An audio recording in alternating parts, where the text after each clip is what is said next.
There is a lot of talk this legislative session about property tax reform, lowering the burden on so many Texans who have seen the values of their properties increase, and as such, the amount they pay in property tax go up exponentially. Small businesses are also concerned with the taxes they paid. So we sat down with a lobbyist who works on behalf of those businesses to talk to lawmakers about how to change those taxes too. There has been a lot of talk about easing the property tax burden on individual Texans. But you suggest there's also a burden on business owners that needs addressing. Tell me about that. Right. So in 2015, the legislature did pass legislation that, like you said, eased the burden on homeowners in the state and kept that burden from growing, which was really good, and it helps out all Texans.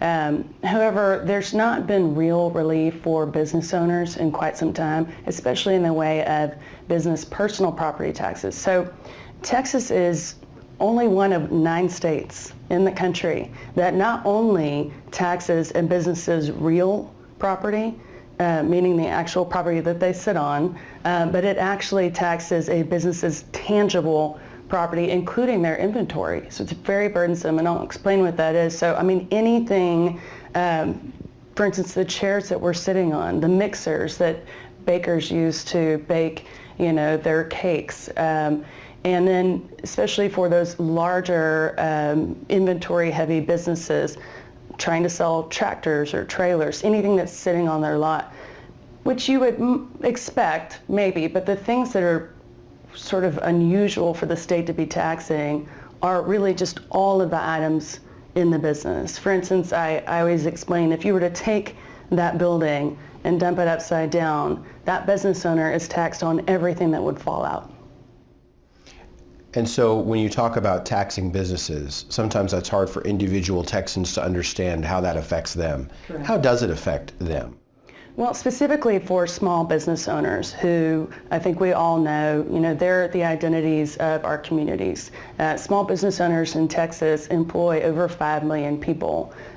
Small businesses are the places where you and I, we got our first jobs. You learn your soft skills, you learn your work ethic, but they account for over 50% of our gross domestic product.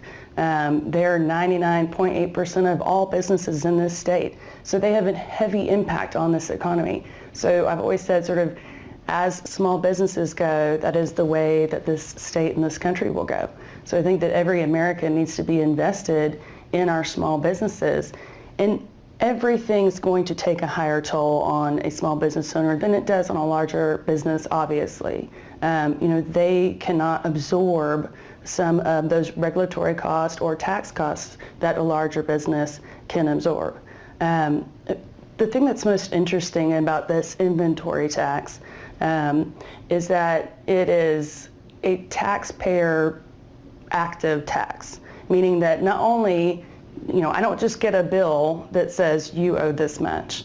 I must go through and itemize every single one of my tangible items, remit that to your local tax appraiser. And that sounds very easy, but it's not when you're trying to run a business. So guess what? They had to hire a CPA.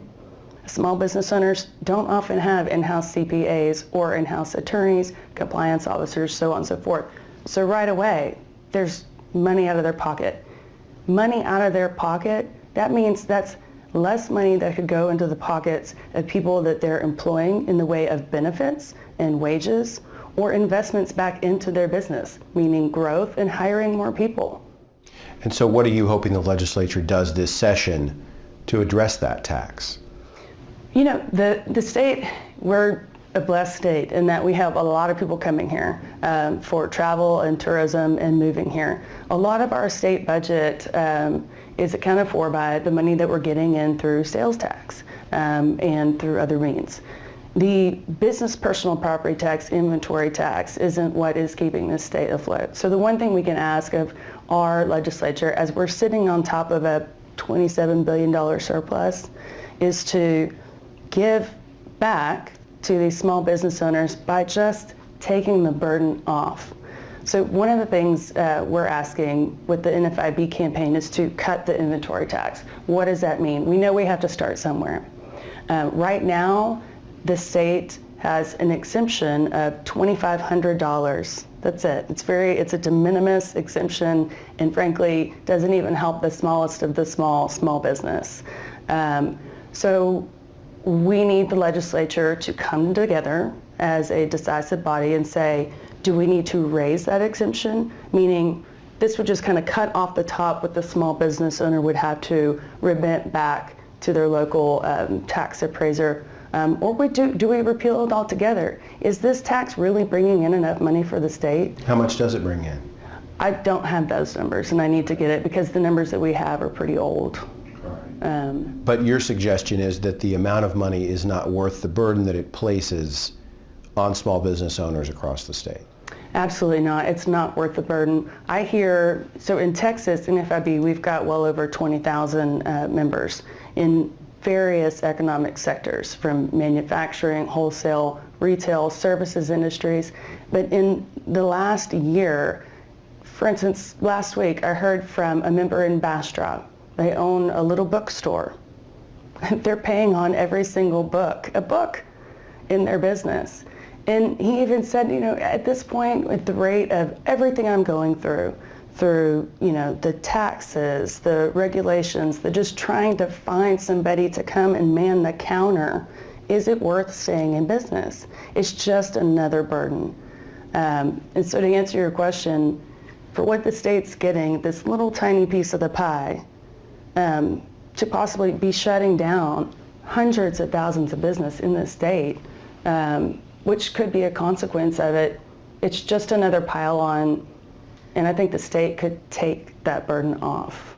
So legislators in both houses have a lot of people with a lot of interests knocking on their doors and talking to them about various issues. Where does this issue stand in line, you think, with a lot of legislators? Do you have someone in each of the chambers who's willing to put something on the floor? Yes, especially going into this session, we have a lot of newly electeds, a lot of very pro small business electeds. But partisan or not, I think everybody at the state capitol can say that they support their local small businesses.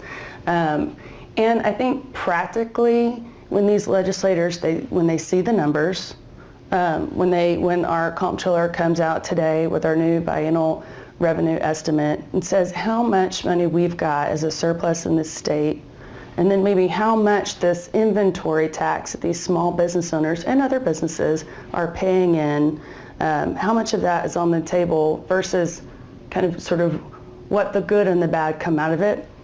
These are practical people. I think once they see all of this on the table and they hear from their constituents, they'll realize that we need to take some action. And that's what the legislature's for. It's 140 days. It's going to take all the stakeholders to come and speak with them. It's going to take the constituents to talk with them about it. But like I said, sometimes you do see this sort of the small businesses versus the big. Yes, this has a bigger impact on the small business because they cannot absorb extra burden.